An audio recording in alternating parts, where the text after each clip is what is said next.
Spain 2018, Part 5. Way of St. James, Ruesta, Sangüesa and Monreal.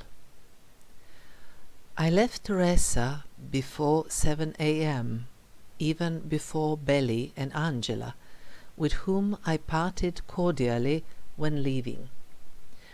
The two of them were having breakfast, and that is why they stayed slightly behind me. Not far from the Pilgrim's Hostel, a narrow path, which is the way in this section, starts to descend, and it is important here to follow the direction shown by the yellow arrow. One needs to go down that narrow path until reaching the foot of the hill, which is topped by Ruesta, and then one gets to a wider dirt road, or rather a dirt road covered by gravel.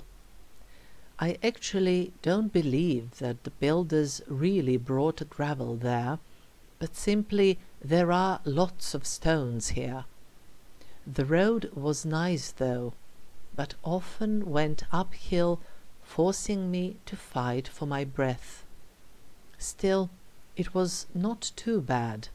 It was early in the morning, and the road was leading through a shade rendered by trees, while the air was often filled with the enchanting scent of the conifers.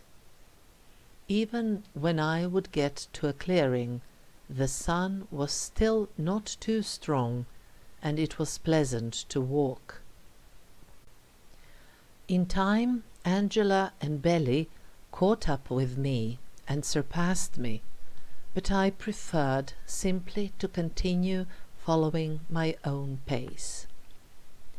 The way then leaves the forested area and goes through open spaces, which are like a plateau leading between large grain fields.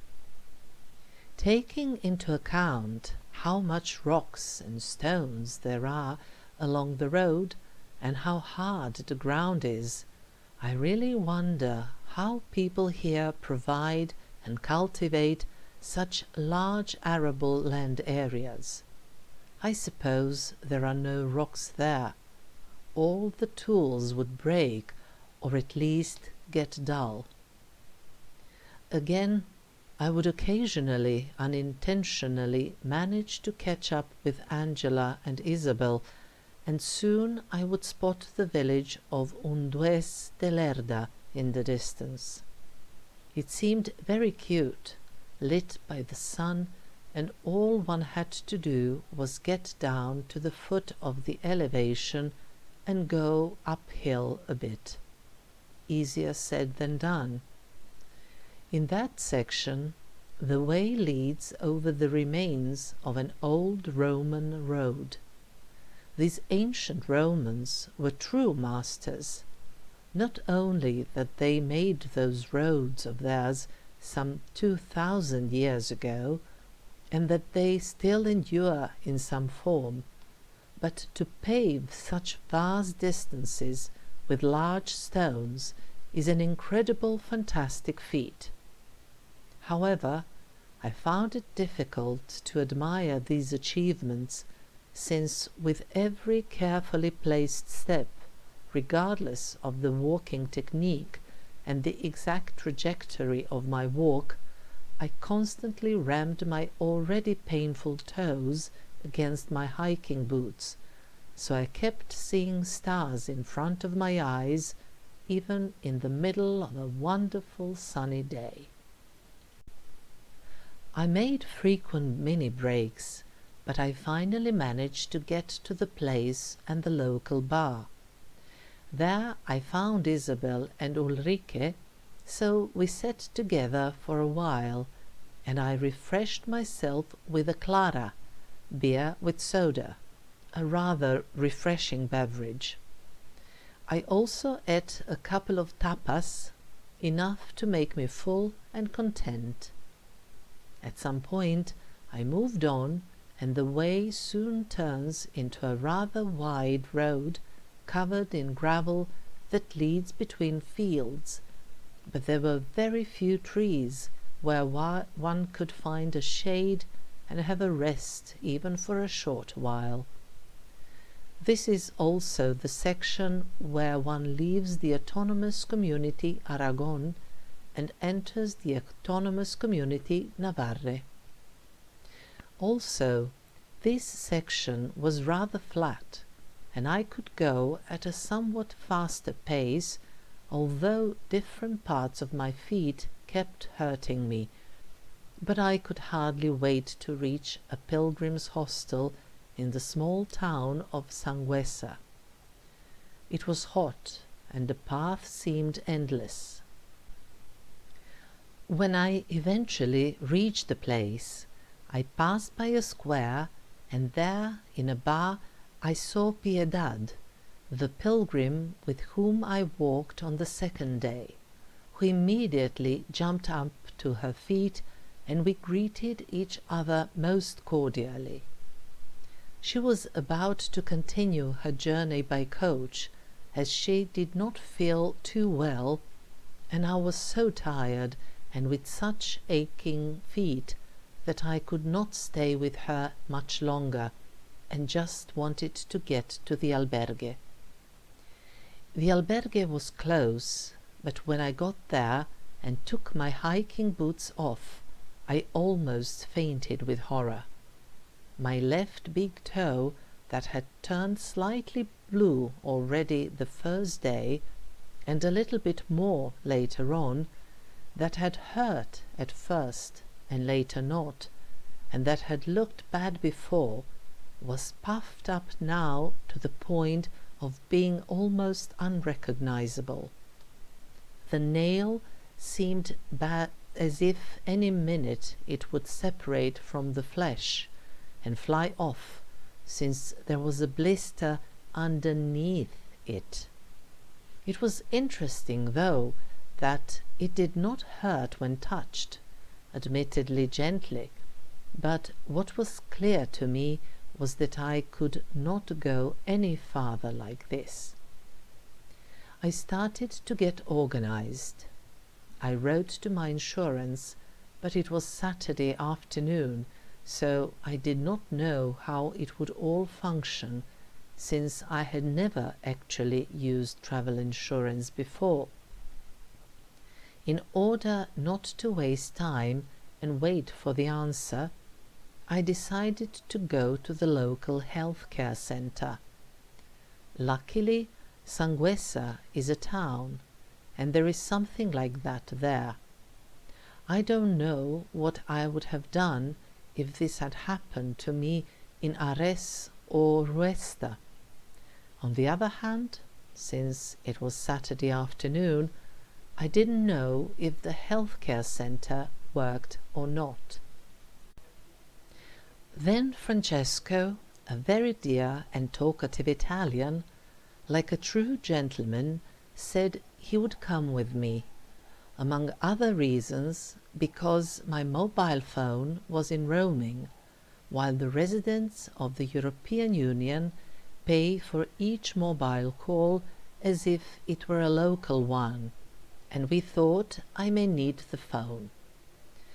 The healthcare center was very close to the albergue, and when we got there, the medical nurse on duty told me that because it was a weekend, the system was such that I had to call 112, the number for emergencies.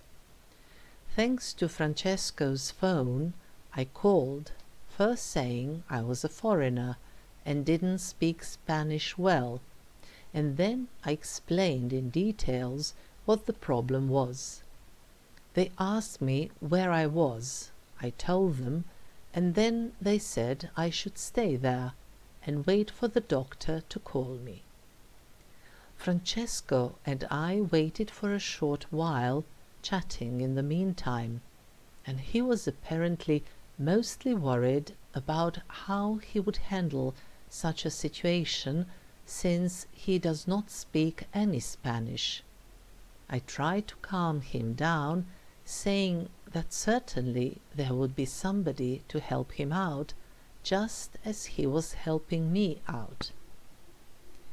Then it was my turn to go to the office, and there was a doctor and the nurse who had told me who to call. I explained to them what the issue was, but after all they could see it for themselves. The nurse sorted out my toe, sucking out most of the liquid with a syringe, and then he squeezed it a little more in order to make sure that most of the entrapped liquid got out. Then he applied some antibiotic cream, a little bit of iodine, and wrapped it all up. I watched keenly what he was doing, thus in a way getting the tricks of trade. I also mentioned to the doctor I had a dry cough, which appeared unexpectedly and seemed unusual, since there were no flu symptoms to go with it. She did not appear surprised. Probably it was something local, but listened to my lungs anyway. Everything was fine. The nurse wrote on a piece of paper what I needed to buy in a pharmacy, drew me a map, and also gave me the phone number to be called, announcing my arrival. Again, this was some local system. Francesco and I went there.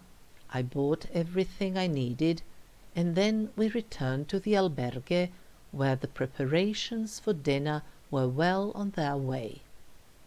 Angela, the fantastic young Italian girl, had volunteered to make us all dinner, 2 types of Italian pasta, with tomatoes for Ulrike and Raphael, and carbonara for the rest of us. Meanwhile, I stayed for a while in bed with my feet up before the dinner, taking also the opportunity to send my Facebook friends the following report of sorts. Day 6. O muerte o fuerte. I'm going through magnificent landscapes. A couple of days ago, in the Pilgrims' Hostel in Ares, I met for the first time a group of people, several Spaniards, a German woman, 2 Italians, and a French man. Some walk as a group, some alone, everybody at their own pace. Thus, yesterday, for a while, I walked together with Belly, a Spanish girl. So I was telling her how my feet keep hurting, and then she said it would all be better with each passing day. I smiled, saying that this was the "what doesn't kill you makes you stronger" principle. Of course, there is a proper way to say it in Spanish, but because of the rhyme, I preferred to abbreviate it into "o muerte o fuerte," which could loosely be translated into either death or I'll get stronger. And so we all on the way walk, make breaks when and for how long we prefer, but as it turns out, later in the day we all gather at the same Pilgrims' Hostel, where we then chat and have dinner together. Today Angela, a young Italian who loves to cook, volunteered to make us all dinner, 2 types of pasta, while the guys would get wine and sangria. We also all got our laundry in order to wash it all together in a washing machine. Sounds fun and attractive, almost romantic, doesn't it? This is only because you cannot see my left big toe. As it turned out, that huge blister from the beginning of the journey was a small baby in comparison to this. The nail was first dark blue, ever since the first day, but I haven't mentioned it so far in order not to seem a weakling.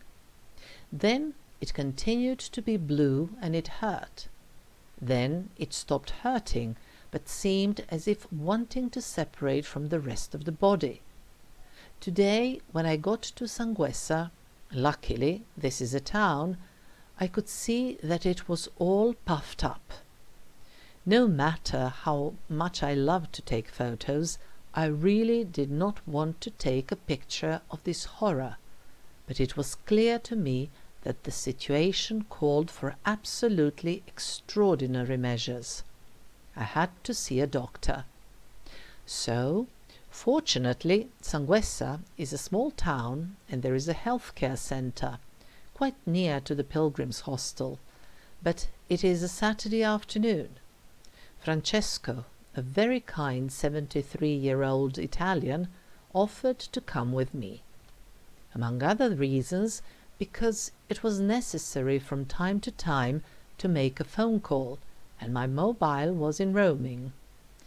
Even before going to the doctor's, he left me his phone, in case I needed it, as he said, while he went shopping for food with Angela. As Blanche de Bois would say, I have always depended on the kindness of strangers. So the two of us got to the healthcare centre, and to cut the long story short, they tended to my toe, even saying that my nail would not fall off, and that this was indeed a lesser problem than the huge blister I had, which in the meantime started to mend, and that I could continue with my walking the following day. Then I went to a pharmacy, together with Francesco, who kept worrying about how he would handle a situation like this, since he spoke no Spanish, and there I bought everything I may need for the toe. As a dear friend of mine has put it, enjoy the crap you've put yourself into. Still, I'm not sure I'm going to walk tomorrow. After all, I am a reasonably careful middle-aged woman. Tomorrow's stage is rather long, 29 kilometers. The weather forecast says it's going to be even hotter. And finally, 2 Spaniards have told me these days, the way is covered by the head, not by the feet. In front of me, 762 kilometers. Behind me, 105 kilometers. Following some rest, I joined Belly, who invited me to go to a nearby primary school where there was a celebration of the end of the school year. There was a band playing. The parents and families stood around and listened to the concert, or they talked amongst themselves, while some other children played. Afterwards, some local music started to play, and the adults and children started to dance. You can have a look at the video on my blog. Also, there was an improvised bar in the schoolyard where Belly and I bought draft beer. Then, with glasses in our hands, we walked back slowly to the hostel, right on time for the dinner.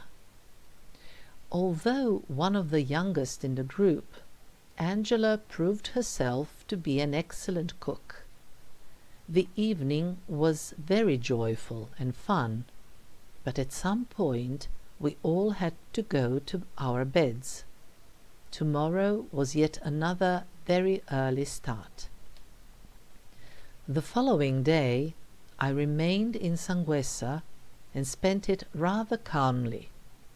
I did walk a little on a couple of occasions, first to go back to the healthcare centre to give my again mildly puffed up toe checked, and then in order to see where to catch a coach a little later. Since the first information about this latter topic I got on the internet were absolutely erroneous, I also went to the tourist information office, and thus I had a short walk around the centre of Sangüesa, which is in fact a very nice place, absolutely worth a visit. It was here that I noticed for the first time the impressive wooden eaves which I would later see more often. Concretely, this was on a Baroque building from the 17th century. There are lots of members of the Basque people in Sangüesa, so the names of the streets are written in two languages. Thus, I learned that street is written Carrica in the Basque language. It was only at the end of the day, it was Sunday, which means that public transportation is exceptionally rare, that I caught a coach to Monreal, where I found my co-pilgrims, and soon I wrote a text for the day and posted it for my friends. Day 7. A place where they bid you good morning. This morning I woke up at 5:45, and when I looked around I saw that I was completely alone in the dormitory. That meant that everybody has already left before the sun started to scorch. Still, I heard a couple of voices on the ground floor, so I went down and wished Belly and Angela good way, buen camino, and then I went back to bed. And yet I could not go back to sleep, and I only tossed and turned in my bed. This was all very unusual for me. I generally sleep well, so any change in that department is very disturbing. In addition, I also felt some strange dizziness, and my head was not very clear, which petrified me. Later I realized it could be a consequence of the drugs I was taking against coughing and infection, recommended by the doctor, since I have developed some dry cough in the meantime, and I asked about it when I went to the doctor's as an emergency on account of my toe. As far as the toe is concerned, when I wanted to dress it, it seemed to me it was puffing up again, so just in case I walked over to the healthcare center, and there I met another shift that was on duty this day. While passing through the streets of Sangüesa on a Sunday morning, everybody I came across bid me good morning, and I responded likewise. Since Sangüesa is the place in which they tell you good morning in the street, I remembered Desmond Morris and concluded that this is the place with a proper measure and size. They even have a bullfight ring. It turned out, however, that there is a lot of gibberish on the internet, and thus the information on how I could get out of here was not true at all, and I had to go to the tourist information office in order to get correct information. There I chatted nicely with the girl on duty and helped her find the site that provides false information so that she could react in connection with that. It also meant that I would stay in Sangüesa until 7 p.m. Because of this, I decided to do some sightseeing, and there was the main church right across the street. I also visited another building, but I did not feel I had enough energy, so I went back to the albergue. There I spent some hours on internet writing to my friends, but I also helped the kind hostess hang up for drying the already washed laundry. She talks very fast, and I can actually understand quite little. When I tell her to slow down, and she indeed slows down, I can understand her perfectly. Still, at some point she started telling me about her family, and I realized that some younger sister of hers got ill, and apparently she even passed away. Her father lost his faith, and my collocutor started crying at this point while tears poured down her face. I did try to be understanding, although I actually understood very little, but I could not tell her in the middle of her crying, Okay, now stop and tell me all of this again, but slowly, so that I can understand you better. By the way, that dry cough which I have mentioned first appeared in Hakka, the night before continuing with my way. This felt quite odd, since I did not feel as if I had cold. Still, I coughed almost the entire night, but during the day it calmed down, although I was aware that something strange was happening in my throat. The night in Arres I started to cough again, just before going to sleep, and this was probably the reason why I had troubles about this. The same thing happened in Ruesta. When I went to see the doctor in Sangüesa, I asked her what she would recommend. The doctor listened to my lungs. Everything was fine, but I found it interesting that she did not seem surprised. She recommended a couple of drugs, so I bought them as well and started taking them. While I was resting in Sangüesa, I coughed relatively a lot, and then I started to wonder what was happening to me. Blisters, blue nails, cough, nothing too bad by itself and in the comfort of one's home, but a huge burden on any journey, especially on the way where I'm supposed to walk and cover long distances. Some would say I was cleansing myself in terms of energy, and perhaps they would be right, but I never knew I was so dirty in the first place. No matter how slowly, the time did pass, so at some point I left the albergue in Sangüesa and went to the stop to catch a bus to Monreal. When I got there, the rest of the group had already been well settled and were about to start with the dinner.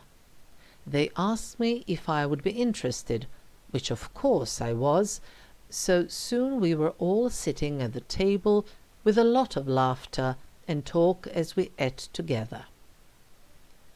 In front of me, 732 kilometers. Behind me, 132 kilometers.